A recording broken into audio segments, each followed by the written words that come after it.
పూర్ణిమ సరళ సామాన్లు ప్యాక్ చేసిందో లేదో అసలు. నానమ్మ, నేను కొద్ది రోజులు అక్కడే ఉండి అమ్మని దగ్గరుండి చూసుకోవాలి అనుకుంటున్నాను. ఆ నువ్వు గనక మీ అమ్మని చూసుకోలేదంటే తనకి నయం ఎలా అవుతుంది కదా? వింటున్నావా పూర్ణిమ మీ అక్క మాటలు?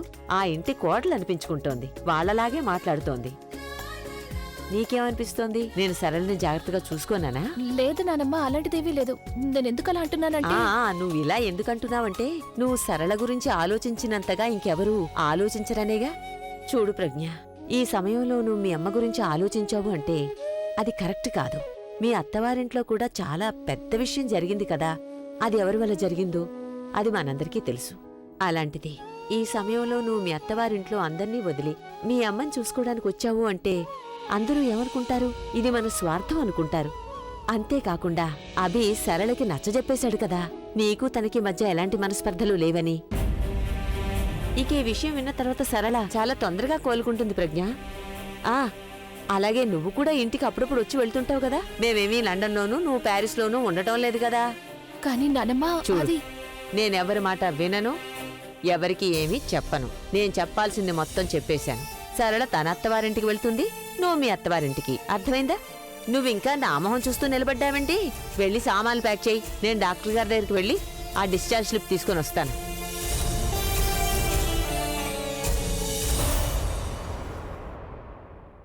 సార్, ఎవరో ఒక అతను వచ్చి ఈ బ్రీఫ్ కేస్ మీకు ఇమ్మన్నారు.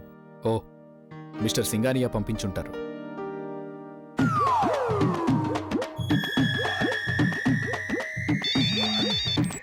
Hello, yeah mister Singhania, yeah just got that one.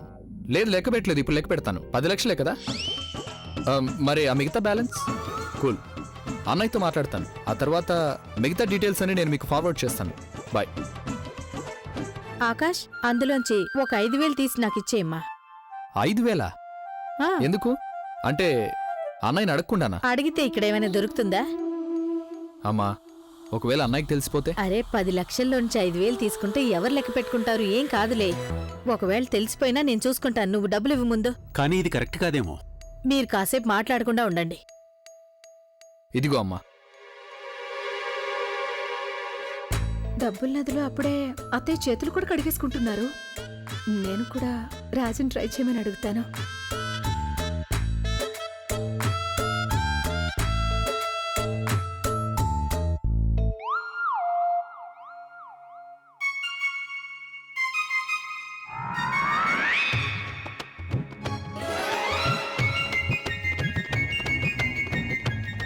వదినా, అది నా కాలు. సారీ. సరే, నేను సాయంత్రం లేటుగా వస్తాను. సైట్కి వెళ్ళాలి. సీ యు అన్నయ్య. అత్తయ్య, అది నాకు 500 రూపాయలు కావాలి. మీరిస్తారా అత్తయ్య? అద్దంలో మొహం చూసుకున్నావా? నువ్వు 100 రూపాయలు కూడా విలువ చేయవు, కానీ నీకు 500 కావాల్సొచ్చిందా? డబ్బులు ఇక్కడేమైనా చెట్లకు కాస్తున్నాయా? అందులోంచి ఒకటి కోసి నీ చేతికిచ్చేయడానికి? నీలాంటి పనికిరాని మనుషుల కోసం నా దగ్గర డబ్బులు లేవు. నీ గనక డబ్బు కావాలంటే మీ ఆయన్ని అడుగు, లేకపోతే మీ అమ్మగారింటికెళ్ళి తెచ్చుకో. నీ కళ్ళతో నువ్వే చూసావుగా. ఇప్పుడు అర్థమైందా, లేక ఇంకేమైనా అనుమానం ఉందా? బుల్బుల్, నేను నీకు చెప్పాను కదా, వాళ్ళు ఎలాంటి వాళ్ళు నీకు చెప్తూనే ఉన్నాను. కానీ నువ్వు ఒకవేళ ఈ రోజు నేను ఇక్కడ లేకపోతే ఆలియా నేను ఇక్కడికిక్కడే చంపేసేది వదిలేదు కాదు నిన్ను. ఎవరికైతే నీ మీద అందరికంటే ఎక్కువ ద్వేషం ఉందో నువ్వు వాళ్ళ ముందుకి వెళ్లాలని అసలు ఎలా అనుకున్నావు Bulbul? What is wrong with you?